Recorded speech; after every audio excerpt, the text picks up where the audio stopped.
Imagine you're stepping into a story that wasn't supposed to end like this. You remember the early days, panel gaps, rough edges, a car company learning in public. Tesla wasn't known for refinement, it was known for audacity, speed in a straight line, software that felt unfinished but ambitious, potential, not polish. Now pause. Fast forward to today. You're watching people across the world have their expectations quietly dismantled, not by marketing, not by hype, but by something far more dangerous to skeptics: experience. Tesla's full self-driving software is doing something rare in this industry. It's changing minds that were already made up. And here's the twist you might not expect. Elon Musk has openly said the hardest part is already done. Unsupervised driving? Solved. What remains isn't invention, it's validation, testing, verification, the boring part. Which means the software that already looks unreal is about to level up again. And when it does, it won't be reserved for some distant future prototype. It drops straight into your car. So when you hear seasoned reviewers quietly admit these might actually be the best cars in the world, you lean in, because statements like that don't come lightly, and you start to wonder, what changed? That's where this gets interesting. And if you like uncovering stories like this, stories hiding behind engineering, data, and uncomfortable truths, make sure you're subscribed to Dravexa. You don't want to miss what's coming next. Because this time, it wasn't the acceleration, it wasn't the design, it was the software. Jason, a longtime automotive reviewer, someone who has spent decades tearing cars apart mentally and mechanically, decided to give Tesla's full self-driving version 14 another chance. Not a demo loop, not a parking lot test, an actual hour-long drive. And this matters because Jason wasn't a fan. He had been openly critical before, skeptical, dismissive even. Then he entered the destination. 2 taps. That's it. And suddenly, you're not watching a system try to drive. You're watching a car that simply does. Lane changes appear deliberate, not hesitant. Movements feel planned, not reactive. No jerks, no nervous oscillations, just motion. Smooth, confident motion, the kind that makes you forget you're supposed to be supervising. You might expect it to drive cautiously, overly polite, like most driver assist systems. You'd be wrong. Tesla gives you personalities: chill, normal, hurry, and then there's Mad Max. Jason selected hurry, and the car took that personally. Picture this. A 55-mile-per-hour road. The car settles into the right lane at over 70. No drama, no wandering. Then an exit ramp appears, tight, unfamiliar, leading straight toward a known red light with cars already waiting. This is where you expect panic, hard braking, a disengagement, maybe a viral clip waiting to happen. Instead, at the very last moment where safety still lives, the system bleeds speed like a human who knows the road. Signal on, smooth deceleration, full stop, head check, right turn on red. Clean, controlled, almost boring. And that's the scary part, because boring is what confidence looks like. Then it does something even more unsettling. It parks. Not a showcase auto park, not a wide-open space, a real parking lot, real constraints. The car pulls in and backs itself neatly into a spot. No hesitation, no second attempt. That's when you realize something important has shifted. This isn't automation trying to impress you. This is autonomy trying not to be noticed. The drive doesn't end there. New destination. A narrow, awkward medical office parking lot that most humans approach cautiously. Tight turns, poor visibility, the kind of place robo-taxis famously avoid. And yet the Tesla handles it. Turns, aligns, parks, again. At this point, you're not watching a feature, you're watching a philosophy play out in real time. This is what happens when a car company treats software like a living system instead of a checkbox, when neural networks train on billions of real-world miles instead of edge case simulations, when iteration happens weekly, not yearly. And that's only the beginning of what you're about to uncover. You hear Jason say it out loud, almost casually, but the implication is massive. That parking lot, not a challenge for a human, sure, but completely out of reach for most so-called autonomous systems, a place Waymo would simply avoid. And yet the Tesla didn't hesitate. It slipped in, parked, finished the job, then calmly drove all the way back to San Francisco like nothing remarkable had just happened. And that's when the context matters. Because Jason isn't some influencer chasing clicks. You're talking about someone with more than 20 years of experience tearing cars apart, reviewing them, engineering them in his head before most people even notice the badge. When someone like that pauses, reconsiders, and changes his mind, you pay attention. You might remember his Cybertruck breakdown. He went into it almost hoping to hate it, the shape, the philosophy, everything it represented. And yet, once he peeled back the skin, once he saw what was underneath, resistance turned into respect, and respect turned into something stronger. He called it a hell of a car, not because it looks good, not because it tries to impress you, but because it works. You feel it in the suspension. You notice it in the steering, so precise it makes you question why cars were ever built any other way. It's smooth, violently quick when you ask it to be, effortless when you don't. And then there's the part no one else dared to touch, the electrical architecture. Every modern car still clings to a 12-volt system like it's sacred tradition.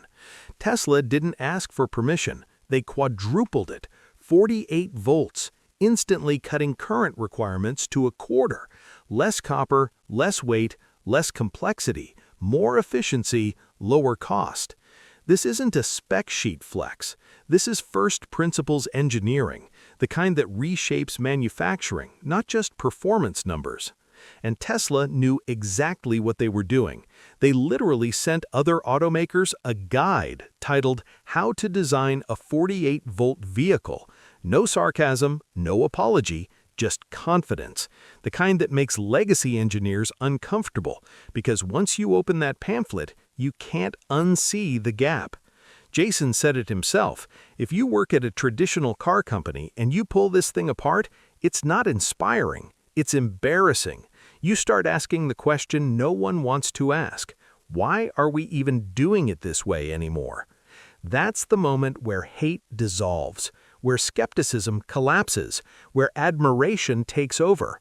And that's why what comes next hits even harder. Because the Cybertruck wasn't a one-off.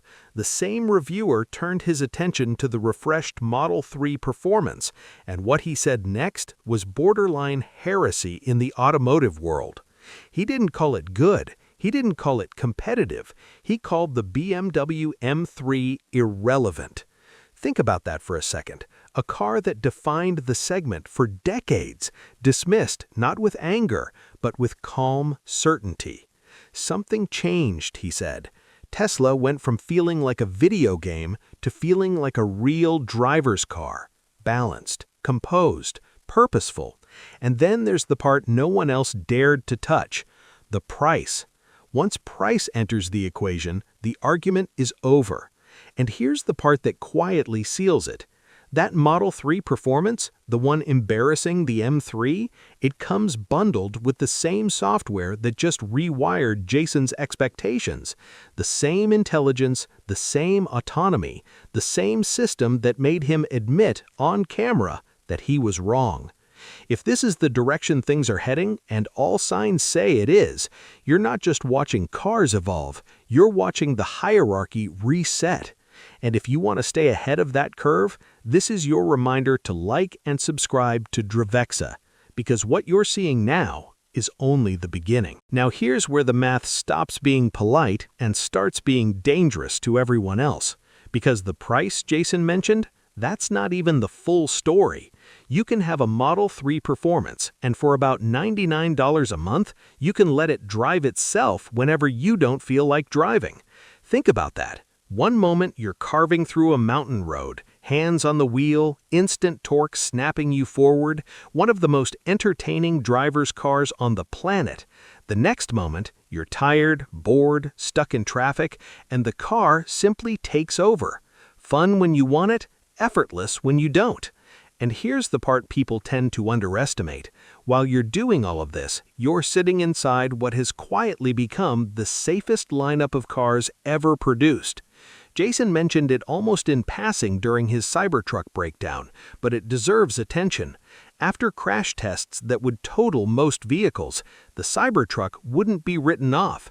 New doors, new airbags, some trim, back on the road.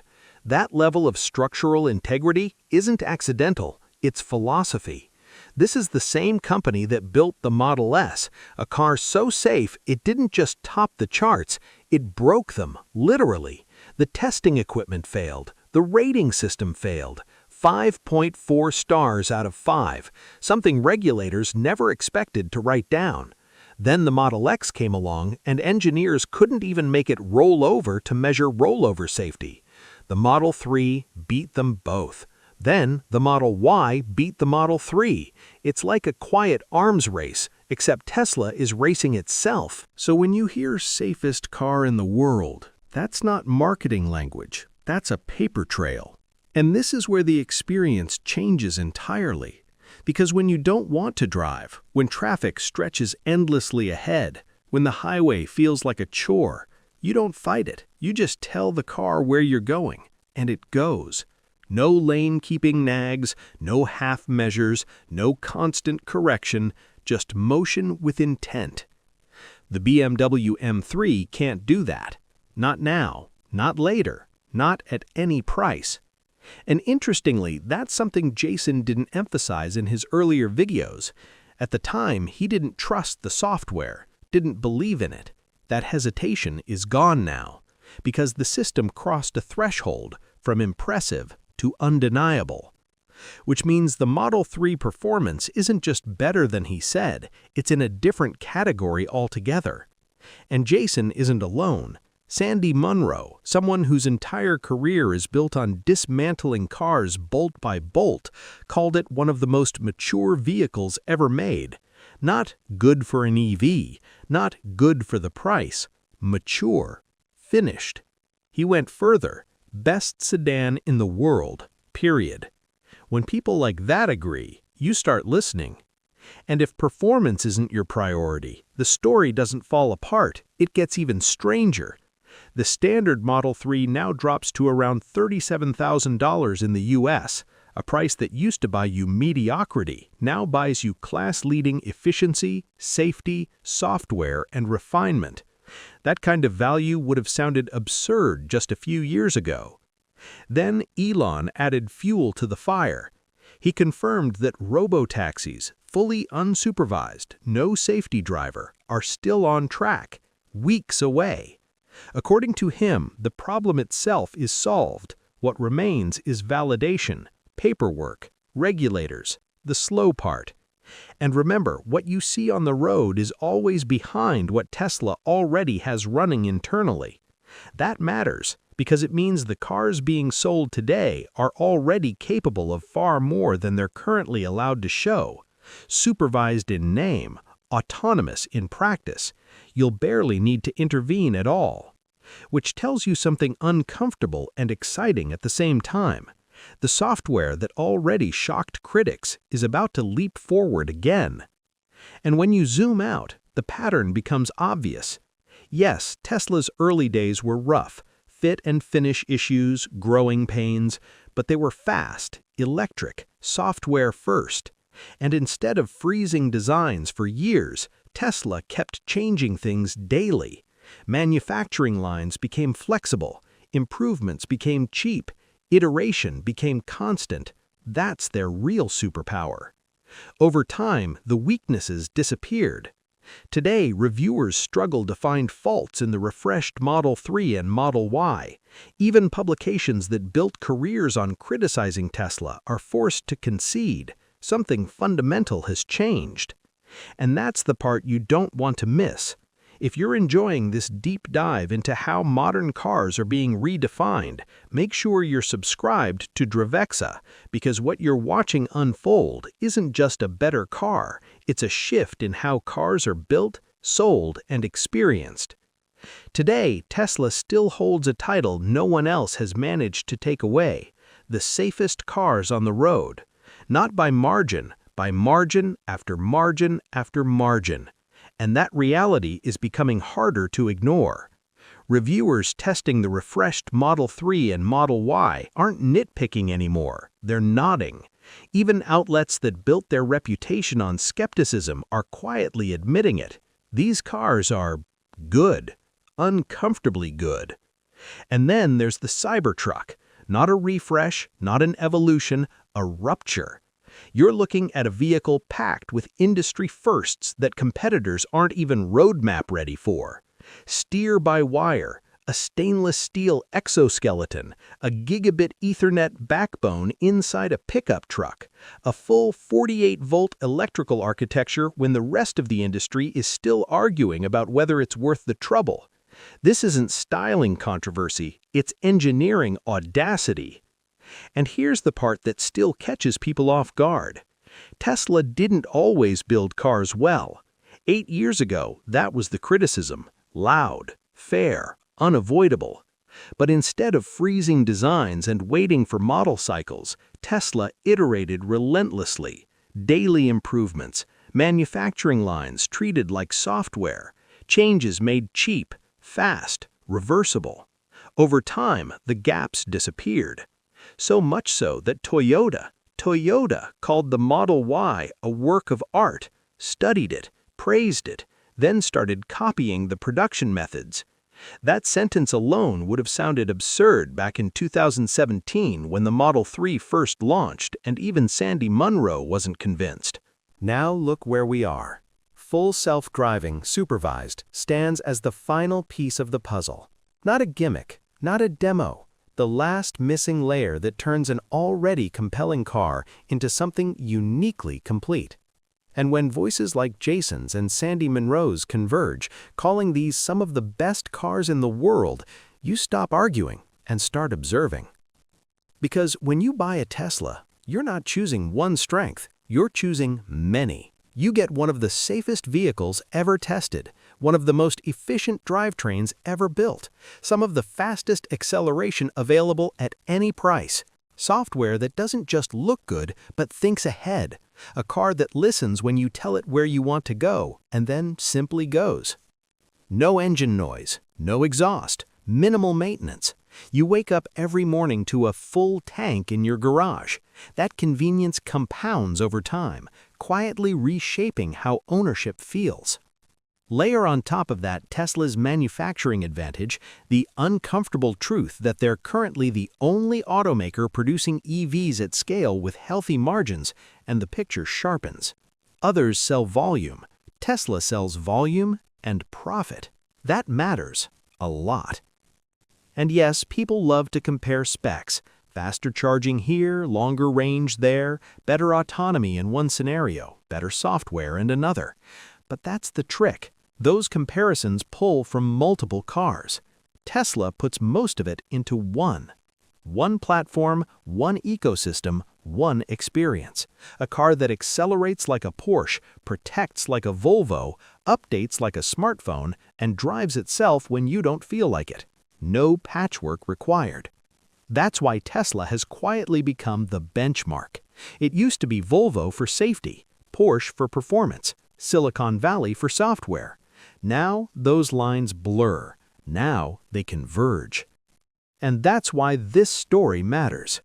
If you've enjoyed uncovering how the industry reached this moment and where it's heading next, make sure you like and subscribe to Dravexa, because this shift isn't slowing down, and the most interesting chapters are still ahead. Tesla has truly come a long way, and the road forward looks even more disruptive. Take care out there, and be nice.